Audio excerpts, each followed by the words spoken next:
Hello friends, welcome to Thiraikalam. இந்த வீடியோவில் பரபரப்பாக போயிட்டுருக்க கார்த்திகை தீபம் சீரியலோட ஒரு சூப்பர் ப்ரொமோன்னு வந்திருக்கு. அதை பற்றி தான் பார்க்க போகிறோம் ஃப்ரெண்ட்ஸ். ஆமாம் ஃப்ரெண்ட்ஸ், எல்லாருமே எதிர்பார்த்த அந்த உண்மை ரேவதிக்கு தெரிய வந்திருக்கு.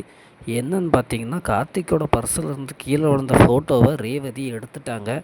அதில் அவங்க வச்சுருக்கிற ஃபோட்டோ மாதிரியே கார்த்திக் ரேவதி கல்யாண கோலத்தில் இருந்த ஃபோட்டோவை பார்த்து ரேவதி ரொம்பவே ஷாக் ஆகுறாங்க. அப்போ நம்ம மாமா தான் நம்மளோட கணவரா அப்படின்னு சொல்லிட்டு கன்ஃபியூஷன்லேயே இருக்கிறாங்க.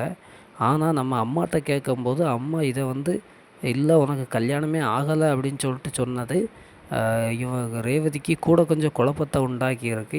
கல்யாண மண்டபத்திலேயே மாற்றி சொன்னது கூட கொஞ்சம் கன்ஃபியூஷன்லேயே இருக்கிறாங்க ரேவதி. இதை நம்ம யார்கிட்ட கேட்க அப்படின்னு சொல்லிட்டு கன்ஃபியூஷனில் இருக்கும்போது, சரி நம்ம அம்மாவை தான் நம்மளை இப்படி சொன்னாங்க, அதனால் நம்ம அம்மாட்டே கேட்டுருவோம் அப்படின்னு சொல்லிட்டு நேராக சாமுண்டீஸ்வரிகிட்ட போகிறாங்க. ஒழுங்காக கார்த்திக்கிட்ட கேட்டிருந்தாலே இந்த ப்ராப்ளம் சால்வ் ஆகிருக்கும். ஆனால் கார்த்திக்கிட்ட கேட்காம நேராக சாமுண்டீஸ்வரிகிட்ட போகிறாங்க. சாமுண்டீஸ்வரிகிட்ட போய் அந்த ஃபோட்டோவை காமிக்கிறாங்க ரேவதி. அதை பார்த்த சாமுண்டீஸ்வரிக்கும் சந்திரகலாவுக்கும் தூக்கி வாரி போட்டுடுச்சு. நம்ம எந்த உண்மை ரேவதிக்கு தெரியக்கூடாதுன்னு நினச்சோமோ அந்த உண்மையை ரேவதி தெரிஞ்சுக்கிட்டாளே அப்படின்னு சொல்லிட்டு என்ன செய்கிறதுன்னு தெரியாமல் திக்கு முக்காடி திருன்னு முழிக்கிறாங்க. ரேவதி கேட்குறாங்க, கார்த்திக் மாமா தான் என்னோடய ஹஸ்பண்டா அப்படின்னு சொல்லிட்டு கேட்குறாங்க. சாமுண்டீஸ்வரிக்கு என்ன சொல்லனே தெரியலை.